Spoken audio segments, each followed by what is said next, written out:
রাসূলুল্লাহ সাল্লাল্লাহু আলাইহি ওয়াসাল্লাম। এটা আল্লাহ নির্বাচন করে দিলেন আমাদেরকে পূজার দায়িত্ব দেয়। যদি আমাদের মনে আমাদেরকে পূজার জন্য আল্লাহ অবদান দিতে, তাহলে যদি ভুল করে নির্বাচন করতাম, আদর্শ যদি ভুল হতো, কি বলেন তার প্রভাব আমাদের গায়ে লাগছে না। হাদিস নবীতে আল্লাহ হাবিবকে বলেছেন, আল-মারউ আলা দীনি খালিলিহি শাল্লাহু মান ইউখালিফ। প্রত্যেক বন্ধু নির্বাচন করতে গেলে সে বন্ধুর প্রভাবে প্রভাবিত হবে। কাজে চিন্তা ভাবনা করে ভক্তি করো। কারণ ভক্তি করলে চিন্তা করে করো, কারণ ভক্তের প্রভাব তোমার গায়ে লাগবে, তুমি তোমার বন্ধুর প্রভাবে প্রভাবিত হবে। আল্লাহ পাক আমাদের ভুল আইডল, ভুল মডেল যাতে আমরা নির্বাচন না করি, আদর্শ গ্রহণ করার ক্ষেত্রে যাতে ভুল না হয়ে যায়, এই জন্য আল্লাহ আমাদের কল্যাণে আমাদের মঙ্গলে আল্লাহ পাক নিজেই আমাদের রাসূলকে আমাদের মডেল বানাই দিলেন। আর আমাদের রাসূল কোনো সাধারণ মডেল নয়, তিনি সর্বোত্তম চরিত্রের অধিকারী।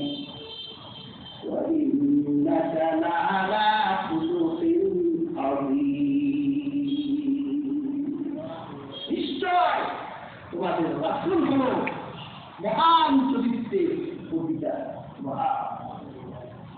আর আমরা যাদেরকে আদর্শ বানাই, যাদেরকে মডেল বানাই, আইডল মনে করি, তাদের দিনে থাকে এক চরিত্র, আবার রাতে হয়ে যায় আরেক চরিত্র।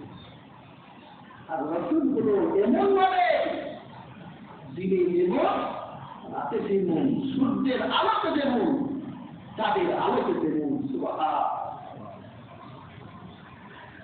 এই আদর্শ, এই আইডল যদি আপনি গ্রহণ করেন, আল্লাহ দেয়া আল্লাহ নির্বাচিত আদর্শটি যদি আপনার আদর্শ হিসেবে গ্রহণ করেন,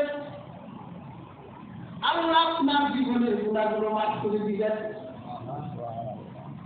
قُلْ إِن كُنتُمْ تُحِبُّونَ اللَّهَ فَاتَّبِعُونِي يُحْبِبْكُمُ اللَّهُ وَيَغْفِرْ لَكُمْ ذُنُوبَكُمْ وَاللَّهُ غَفُورٌ رَّحِيمٌ।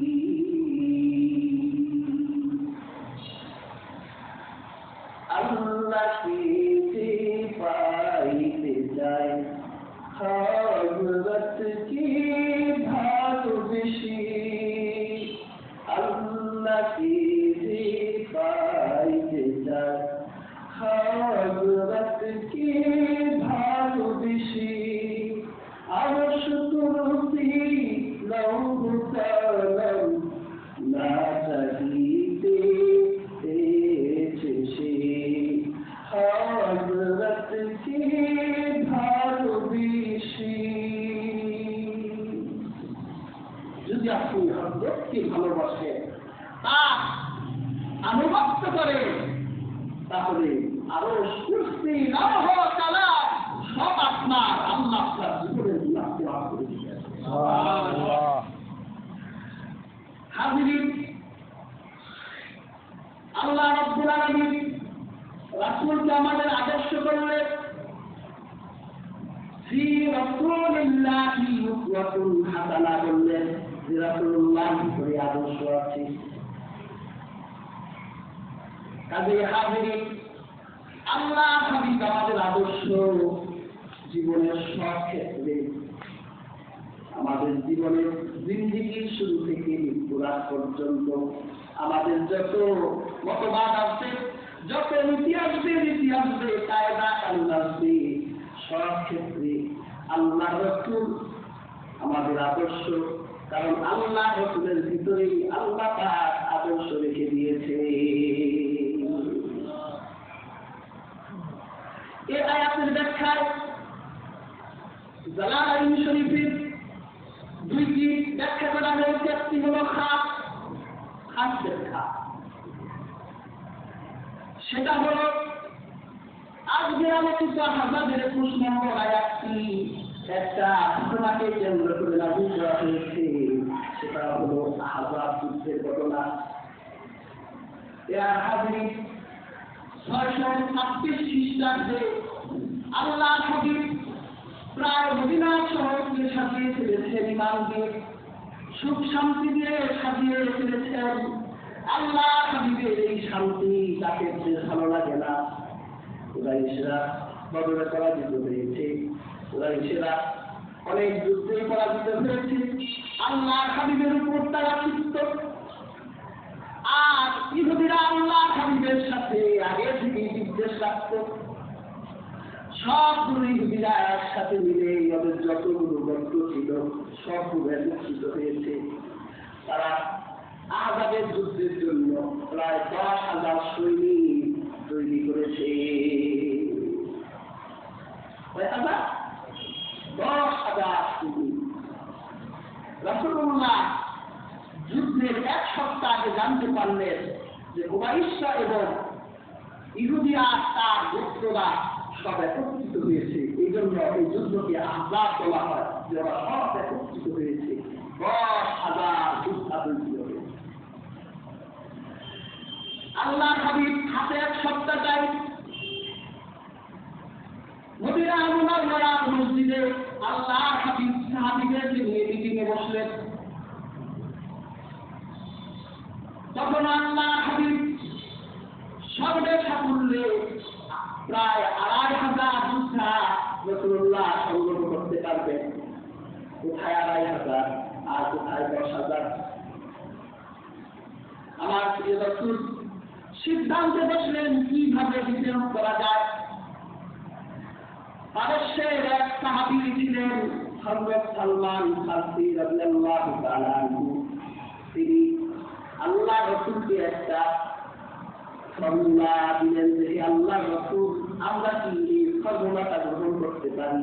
এই ফর্মুলা যে আমাদের মদিনা 3 দিকে বড় বড় পাহাড় আছে। ওরা তো আর পাহাড় দিয়ে আমাদের সাথে যুদ্ধ করবে না। 3 দিকে পাহাড়, একদিকে খোলা। আমরা এই খোলা জায়গাটায় গর্ত করি, পরীক্ষা খনন করি, বিশাল গর্ত করে ওদের আসার পথটা আমরা বন্ধ করে দিই। রাসূলুল্লাহ দেখলো আইডিয়া সুন্দর, ঠিক আছে। সময়টা ছিল প্রচন্ড শীত, আর তখন আরবে খাদ্যের সংকট চলছে, দুর্ভিক্ষ চলছে। পেটে খাবার নাই, ক্ষুধা আর ক্ষুধা। খাবার পানিও তখন ছিল না, প্রচন্ড শীত। আল্লাহ হাবিব একজন সাহাবীকে 10 হাত করে জায়গা করে দিলেন যে সবাই 10 হাত করে মাটি খনন করো। দৈর্ঘ্যে প্রত্যেক 10 হাত করে দেওয়া হলো। 1 সপ্তাহের ভিতরেই এই পরীক্ষা খনন করতে হবে। শরীরে যদি খাবারই না থাকে তাই শক্তি থাকবে না, আর শক্তি না থাকলে এত কম সময়ের ভিতরে পরীক্ষা খনন করা সম্ভব নয়। তারপরে সাহাবীদের ভিতরে ইমান আছে, ইখলাস আছে। সাহাবায়ে আপনাকে নেমে করলেন। যখনই শরীরটা একটু ক্লান্ত হয়ে যায়, হাদিসের কিতাবে এসেছে তখন সাহাবায়ে কেরাম খন্ড করে গান গায়। হাদিসের কিতাবে এসেছে সাহাবীরা যখন ক্লান্ত হতো আল্লাহ হাবিবের উপস্থিতিতে সাহাবায়ে কেরাম গান গাইতো। নাহনু আল্লাযীনা বায়াউ মুহাম্মাদা আলাল জিহাদি মা বাকিনা আবাদা। কি বলেন, আমরা যখন মানুষকে কাজে দিই দেখবেন যে ওরা যখন ধান কাটার মৌসুম না, দেখবে যে যারা বদলি গায় ওরা ধান কাটে আর গান গায়, তাই না? অনেক কষ্টটা একটু লাভক হবার জন্য একটু গান গায়, একটু গান করে। সাহাবায়ে কেরাম গান গাচ্ছে যে আমরা ওই সকল লোক যারা সারাটা জীবন যতদিন জীবিত থাকবো মুহাম্মদুর রাসূলুল্লাহর হাতে জিহাদের বায়াত গ্রহণ করেছি। এই কথা বলে আল্লাহ হাবিব সান্ত্বনা দেবার জন্য জবাব দিলেন। আল্লাহ রাসূল গান গাইলেন, বলেন বন্ধ করলেন। আল্লাহ হাবিব বললেন আল্লাহুম্মা লা আইশা ইল্লা আইশাল আখিরাহ ফাযকিরিল আনসার ওয়াল মুহাজিরা।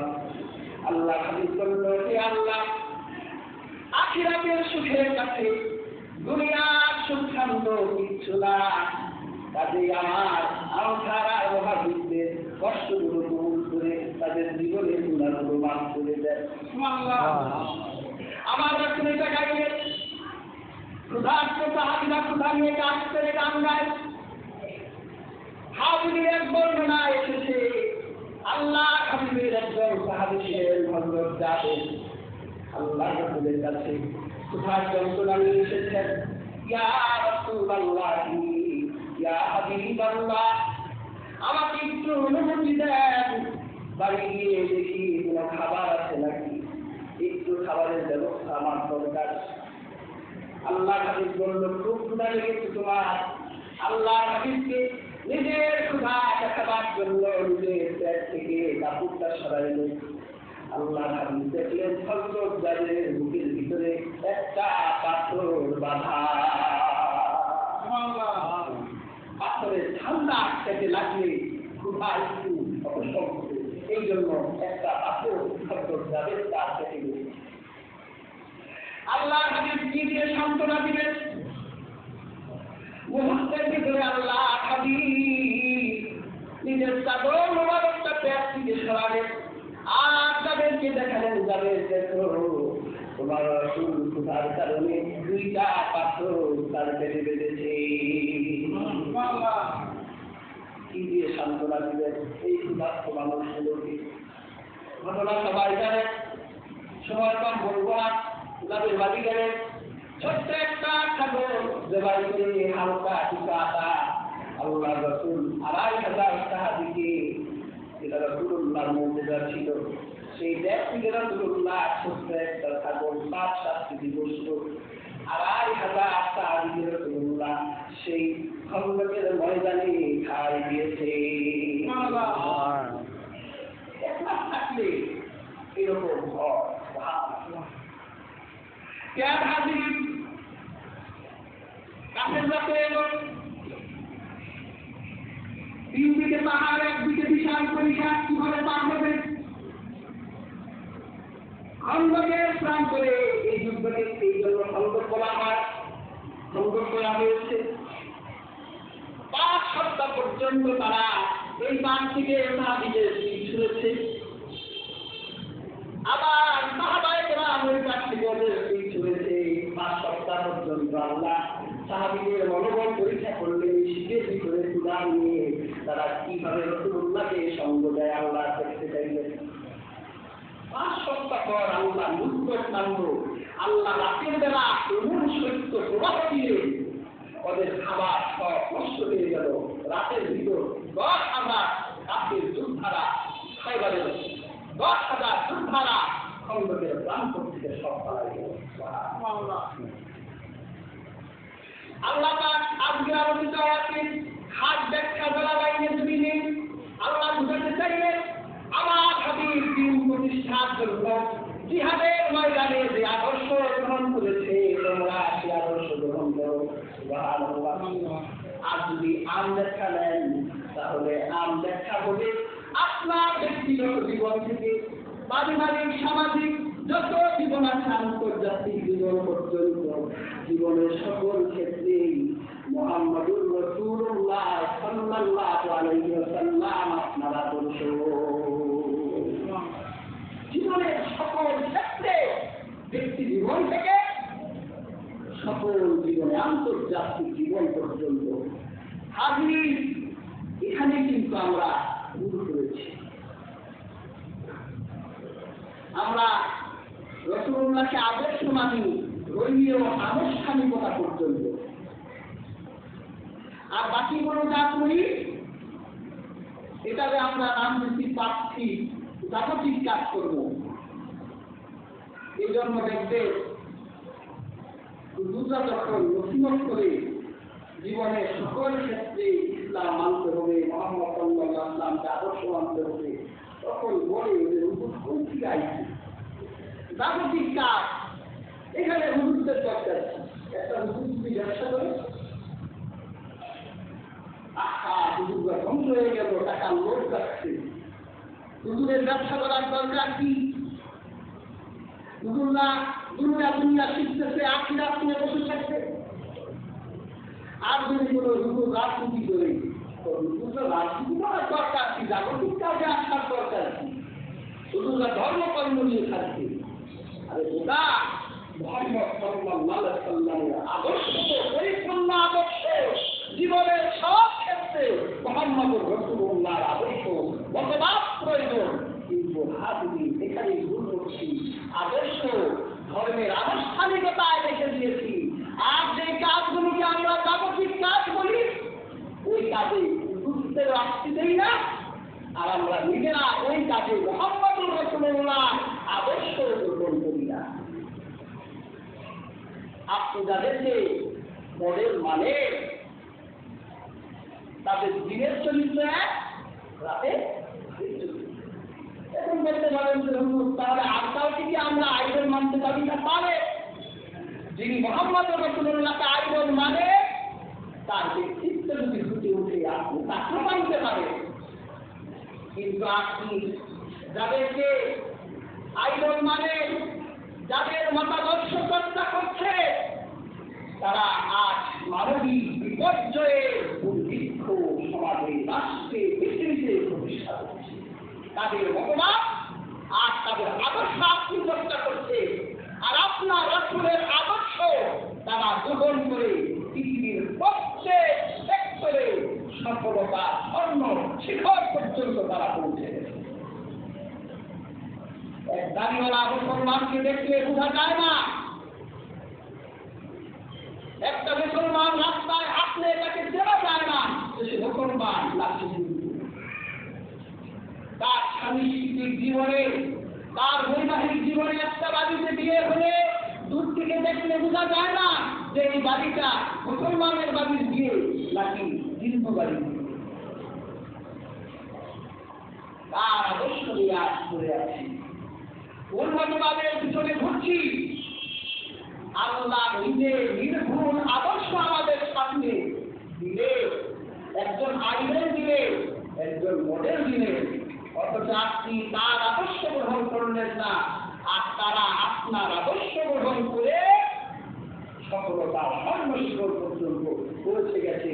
পৃথিবীর যত বড় বড় সেক্টর আর তাদের হাতে, তারা পৃথিবীর চাবি ঘুরালে, পৃথিবী ধরে তারা বন্ধ করে রাখছে। পৃথিবীর কারো বাসের ক্ষমতা নাই তাদের সেখান থেকে সরায়। তাদের হাতে রাসূলকে আদর্শ মানেন, রাসূলুল্লাহ গোটা জীবন আমাদের জন্য আদর্শ। এটা একটা দিক আলেমরাও রাসূলুল্লাহ জীবনটা বিভাগ করে ফেলছে। একটা নাম দিতে নবুয়তের জীবন, আরেকটা দিতে নবকালের জীবন। তাদের থিওরি হলো যে নবুয়তের পরের জীবন অনুকরণীয়, স্মরণীয়, বরণীয়, আর রাসূলুল্লাহ নবুয়তের আগের জীবনকে মানা যাবে না। তিনি তো আগে নবী ছিলেন না। অথচ আল্লাহ রাব্বুল আলামিন আদম সৃষ্টির আগে থেকে রাসূলুল্লাহকে নবী বানিয়ে রেখেছেন। আল্লাহর হাবিব সাল্লাল্লাহু আলাইহি ওয়াসাল্লাম ছোট্টবেলা থেকে যদি একটা শিশু আদর্শ না হন, তাহলে একটা শিশু কার থেকে তার আদর্শ শিখবে? আল্লাহ তার রাসূলকে ছোটবেলা থেকে আসমানি প্রশিক্ষণ দিয়ে রেখেছেন। কুরআন কারীমে আল্লাহ রাব্বুল আলামিন বলেন, আলাম ইয়াজিদকা ইয়াতীমান ফাআওয়া ওয়া ওয়াজাদাকা দাল্লান ফাহাদা ওয়া ওয়াজাদাকা আইলান ফাআগনা ফাআম্মাল ইয়াতীমা ফালা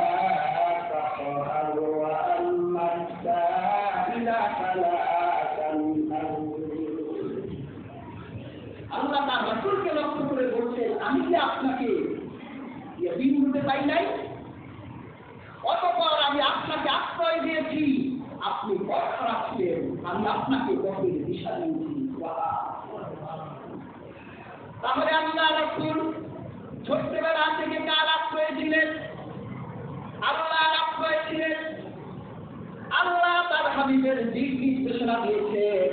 যদি আল্লাহ রাস্তায় থাকার পরেও আল্লাহ হাবিব যদি নিরাপদ না হয়, তাহলে তো আল্লাহ হুকুম চলে যায়। যদি আল্লাহ রাস্তায় থাকার পরেও আল্লাহ হাবিব যদি পথ চিনতে ভুল করেন, তাহলে আল্লাহ উপরেই তো এই দুর্বলতা যায়। এই সমস্ত মানুষগুলো আল্লাহ হাবিবের পিছনে এমন ভালো লেগেছে যে রাসূলুল্লাহ জীবনে কি করতে পারবে না, এদের কাজ করে করে আর বলে রাসূলুল্লাহ এই করতে পারে না, ওই করতে পারবে না, আসলে ময়দানে রাসূলুল্লাহ এটা করতে পারবে না। তারা রাসূলুল্লাহ কি পারবে না সারা জীবন এটাই বলে গেল। রাসূলুল্লাহ সাধারণ তাদের বুদ্ধি রকমের পারে না। অথচ ছোটবেলা থেকে আল্লাহ রাসূল সাল্লাল্লাহু আলাইহি ওয়াসাল্লাম আল্লাহ আসমানি প্রশিক্ষণের আশ্রয় ছিলেন।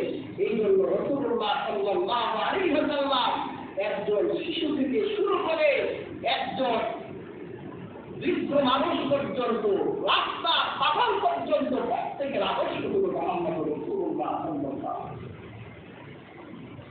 শিশু আদর্শ। সুবহানাল্লাহ। রাসূলুল্লাহ শিশুকালে কি লজ্জা ছিল। একবার কাবার পুনর্নির্মাণের কাজ করতে গিয়েছিলেন রাসূলুল্লাহর এক চাচা ছোট্ট মুহাম্মদের শরীরে লুঙ্গিটা খুলে ফেললেন যে বাবা তোমার কষ্ট হচ্ছে ঈদ বহন করতে, লুঙ্গিটা কাঁধের উপর নিয়ে ঈদ বহন করো। লুঙ্গি খোলার সাথে সাথে লজ্জায় রাসূলুল্লাহ অজ্ঞান হয়ে গেছেন। সুবহানাল্লাহ। এটা শিশুর আদর্শ। রাসূলুল্লাহ ছোটবেলায় শিশুর আদর্শ ছিল। যখন রাসূলুল্লাহ যৌবন নামল শরীরে, যৌবনের হাওয়া খুব মারাত্মক, জীবনের হাজনি যৌবনের বাতাস শরীরে লাগলে সবাই চলে যায়। কিন্তু আল্লাহ হাবিবের শরীরে যখন যৌবন নামল, যৌবনের হাওয়া আল্লাহ হাবিবকে একদিন পরিমাণ নোয়াতে পারে নাই। পৃথিবীর বুকে কেউ বলতে পারবে না মুহাম্মদ সাল্লাল্লাহু আলাইহি ওয়াসাল্লাম যৌবনের তাড়নায় নারীর দিকে দৃষ্টিতে তাকাতো।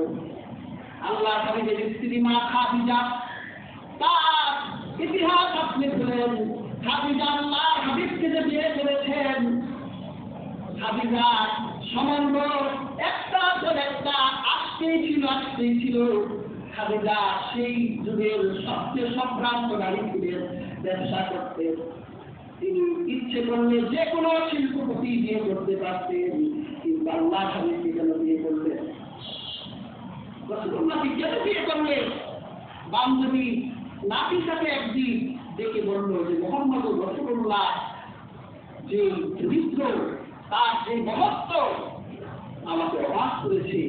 আমার ব্যবসায়িক কাজে এত মেলাদার নিয়োগ দিলাম, আমার ব্যবসা নষ্ট করে দিয়েছে, আমার হিসাব দিতে পারে না। কিন্তু মুহাম্মদ আমিনকে যখন আমি নিয়োগ দিলাম সিরিয়ার বাজারে, রাসূলুল্লাহ যখন গেলেন, সুবহানাল্লাহ, রাসূলুল্লাহ চেহারা দেখে সিরিয়ার ব্যবসায়ীরা রাসূলুল্লাহর কাছে আসলো। এত কাস্টমার রাসূলুল্লাহ মাইসরা বলে যে আমি দেখলাম খাদিজার জীবনের সবচেয়ে বড় ব্যবসা সফল একটি কেদারত করে মুহাম্মদ খাদিজার কাছে দিয়ে রাসূলকে থাকতে চাইল না। 5 বছর পর্যন্ত রাসূলুল্লাহ তার ব্যবসায়িক কাজে নিমগ্ন হলেন। একবার বান্ধবী নাফিসাকে বলল যে আমার দেখো তো আমার 40 বছরে আমার যৌবন কি চলে গেল নাকি, লাবণ্য চলে গেল নাকি? মাইসারা বলল আপনি ধনী এক নারী, উচ্চ বিলাসী জীবন যাপন, এত তাড়াতাড়ি বয়স আপনাকে দুর্বল করে দিবে, এটা তো হতে পারে না। এখন আপনার রূপার লাবণ্য, এখন আপনি বিয়ে করতে চাইলে আমাদের হাজার হাজার সুন্দর যুবকরা আপনার পিছনে লাইন করবে। দেখো আমি তো চরিত্রবান একটি পুরুষ চাই মুহাম্মদ রাসূলুল্লাহর মতো। নাফিসা বলল একটা প্রস্তাব দিয়ে দেখি। বলল যে না, মুহাম্মদ যদি একটু লজ্জায় করে রাজি হয়ে যায়, তার ইচ্ছে আমি হস্তক্ষেপ করতে পারি না। নাফিসা বলল সাহস নিয়ে একটা প্রস্তাব দিই। রাসূলুল্লাহ বাজারের দিকে রওনা দেওয়া হবে। আর নাতিটা গিয়ে রাসূলুল্লাহর সাথে একজন বন্ধু ছিল, তাকে ডেকে বলল যে তোমার এই বন্ধু সেই খাদিজাকে বিয়ে করবে? রাসূলুল্লাহ বলল আবার দাদার সাথে কথা বলে। আবু তালিব আবেগের আতিশয্যে কেঁদে দিলেন। আর আল্লাহ হাবিবকে বলল ঠিক আছে তুমি বিয়ে করো। আল্লাহ হাবিব খাদিজাকে বিয়ে করলেন। খাদিজা রাসূলুল্লাহকে বিয়ে করলেন। আল্লাহ হাবিবের উত্তম চরিত্র থাকার কারণে রাসূলুল্লাহ প্রায় 15 বছর পর্যন্ত সংসার করলেন। এরপর রাসূলুল্লাহ যখন 40 বছর হয়ে গেল, আল্লাহ হাবিবের মনটা আনলো না, মনটা খুব খারাপ, মানুষের সাথে বেশি কথা বলে না, নীরব ঠিকানায় বসে থাকে। খাদিজা চিন্তা করলেন আল্লাহ রাসূল কি মুহাম্মদ কি আমার প্রতি রাগ হলো নাকি গোসা হলো নাকি? আল্লাহ হাবিবের কাছে গেলেন, গিয়ে বললেন মুহাম্মদ মন খারাপ কেন? অনেকদিন ধরে লক্ষ্য করছি আর মনা তুমি মানুষ থেকে দূরে থাকো, তোমার কি সুন্দর নারীর প্রয়োজন? আমি কি তোমার কাছে চিত্র হয়ে গেছি নাকি? আমার সৌন্দর্য তোমার মধ্যে করতে এখন পারছে নাকি? যদি আমার সৌন্দর্যে তুমি মুগ্ধ না হও, আমাকে একবারের জন্য অনুমতি দাও, আমি আরবের সবচেয়ে সুন্দর নারীকে তোমার পায়ের নিচে নজরানা করবো। আমার একটা অনুমতি দাও।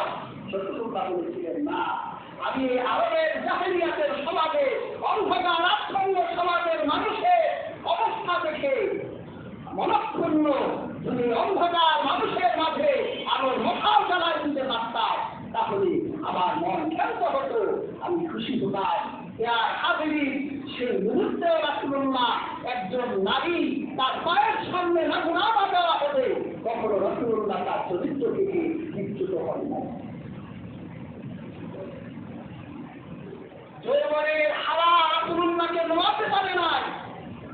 এই জন্য একটা যুবক রাসূলুল্লাহর কাছ থেকে আদর্শ গ্রহণ করতে পারে।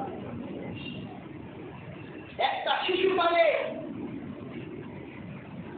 হাদিসের কিতাবে হযরত আনাস রাদিয়াল্লাহু তাআলা আনহুর নাম শুনেছে। হযরত আনাস রাদিয়াল্লাহু তাআলা আনহু বলেছে যে আমি যখন তিনি রাসূলের খাদেম ছিলেন, খাদিমুর রাসূল, একেবারে ছোট্ট বয়সে রাসূলুল্লাহর বাড়িতে তিনি কাজ করেন। রাসূল পাক একদিন ছোট্ট খাদেম আনাসকে বলল তুমি বাজারে গিয়ে এই বাজারগুলো করে আনো। ছোট্ট আনাস বাজারের দিকে রওনা দিতে হঠাৎ করে দেখে যে আনাসের বন্ধুরা মাঠে খেলতেছে।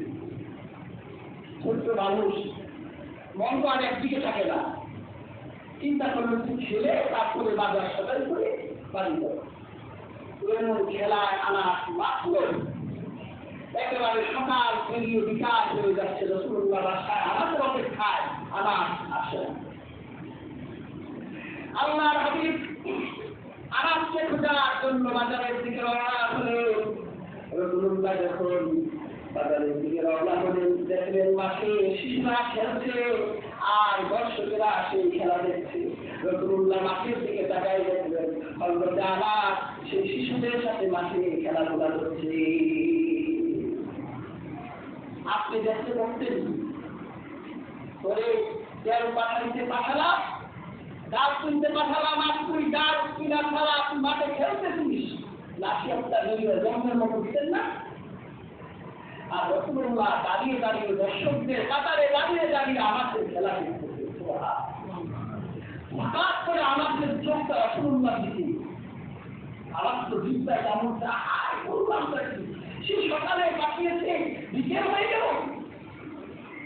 আর আসতে পর ভয়ে ভয়ে এক পা দুপা করে আগায় রাসূলুল্লাহ দিকে তাকায়। রাসূলুল্লাহ আনাসকে অভয় বাণী দেওয়ার জন্য আনাসের দিকে তাকিয়ে মুখে একটা হাসি দিয়ে আনাসকে হাতে ইশারা করে দিয়ে বলল আনাস খেলতে থাকো। এই যে আদর্শ, এই যে চরিত্র, একটা শিশুর সাথে রাসূলুল্লাহ এইরকম চরিত্র ছিল। রাসূলুল্লাহ রাস্তা দিয়ে হেঁটে গেলে শিশুরা খেলা বন্ধ করে রাসূলুল্লাহ কাছে এসে জমে থাকতো। রাসূলুল্লাহর পাগলও ভালোবাসত। তাফসীর মাঝারিতে পড়েছি যে রাসূল রাসূলুল্লাহ একবার এক মজলিসে অনেক দামি মজলিসে প্রয়োজনীয় কথা বলতেছে। হঠাৎ করে এক পাখি এসে আল্লাহ হাবিবের নাম ধরে ডাকতেছে, ইয়া মুহাম্মদ মাহ মাহ মাহ, এ মুহাম্মদ থামো থামো থামো। অথচ মজলিসটা ছিল খুব গুরুত্বপূর্ণ, কথা বলছে। রাসূলুল্লাহ সাল্লাল্লাহু আলাইহি ওয়াসাল্লাম মজলিস ভাঙতে চাইলেন না। রাসূলুল্লাহ একটু প্রশ্ন করলেন, পাখিকে বললেন যে তুমি মদিনা অনেক অলিগলি আছে, তুমি গিয়ে একটা অলিগলিতে পালাও, আমি এসে তোমাকে খুঁজে বের করবো যে তুমি কোথায় আছো। তো পাখি পালাতে যাবে, আর রাসূলুল্লাহ মজলিসের গুরুত্বপূর্ণ কথাগুলি বলে ফেলবেন। পাখি পালাতে গেছে, রাসূলুল্লাহ মজলিসের আদব পূর্ণ করে পাখিকে খোঁজার জন্য মদিনার অলিগলিতে বেরিয়ে পড়লেন। গিয়ে দেখে পাখি পালায় আছে এক গলির ভিতরে। রাসূলুল্লাহ গিয়ে পাখির পাশে বসে রাসূলুল্লাহ মুক্তি হিসেবে বলল, কি তোমাকে তো খুঁজে পেয়ে গেলাম। পাখিরা ভালোবাসত রাসূলুল্লাহ। কত শিশু রাসূলুল্লাহ বাড়ি থেকে আসে, এক শিশু এসে রাসূলুল্লাহকে বলতেছে, মুহাম্মদ আমার সাথে তাড়াতাড়ি একটু আসো। রাসূলুল্লাহর হাত ধরে শিশুটা আমাদের বাড়ি নিয়ে বলতেছে, আমার অতি দুঃখ হয়ে গেল। রাসূলুল্লাহ বলতে দুঃখ হয়ে গিয়েছে। এই ছিল রাসূলুল্লাহ চরিত্র, এই ছিল রাসূলুল্লাহ আদর্শ। আজকে সূরা আহজাবে 21 নম্বর আয়াতটি আপনাদের সামনে এই জন্য তেলাওয়াত করলাম যে আল্লাহ আমাদেরকে আদর্শ খুঁজতে দিলেন না। যদি আমরা আদর্শ খুঁজতে গিয়ে ভুল করি, যদি নেতা একটা ভুল হয় তো অবশ্য ধারা শুরু করবে। বলবো একটা খুঁজতে গেলে, আদর্শ একটা খুঁজতে গেলে তার আদর্শের প্রভাবে আমি প্রভাবিত হয়ে আমি ধ্বংস হয়ে যেতে পারি। আল্লাহ আমাদের খোঁজার দায়িত্ব দিল না, আল্লাহ নিজে আদর্শ নির্বাচন করে মুহাম্মদ রাসূলুল্লাহকে আমাদের আইডল, আমাদের মডেল বানাই দিলেন যে তোমার জীবনের লক্ষ্য হবে মুহাম্মদ রাসূলুল্লাহ, তুমি তাকে তোমার মাথার করে তোমার পথ এগিয়ে নিয়ে যাও। জীবনের প্রত্যেক ক্ষেত্রে রাসূলুল্লাহ অনুসরণ করো, তাহলে দুনিয়ায় তোমার জন্য সফলতা আসবে, আখিরাতে তোমার জন্য সফলতা আসবে। আজকে তার চরিত্র আর তার আদর্শ দেখে কালে করলাম। যার আদর্শ নিলাম তার দিনে এক চরিত্র, রাতে আরেক চরিত্র। দিয়ে হাজার হাজার কথা দেয়, আমি এই হতে পারলে আমি পাহাড় কেটে শহর বানাই দিব, শহর কেটে পাহাড় বানাই দিব। রাতের বেলা মদ নিয়ে নানি ব্যস্ত, দিনের চরিত্রে রাতের চরিত্র এক। আর এমন আদর্শ, তিনি সূর্যের আলোকে তার চরিত্র দেবেন, চাঁদের পূর্ণিমা চাঁদের অন্ধকারে তার চরিত্র এরকম।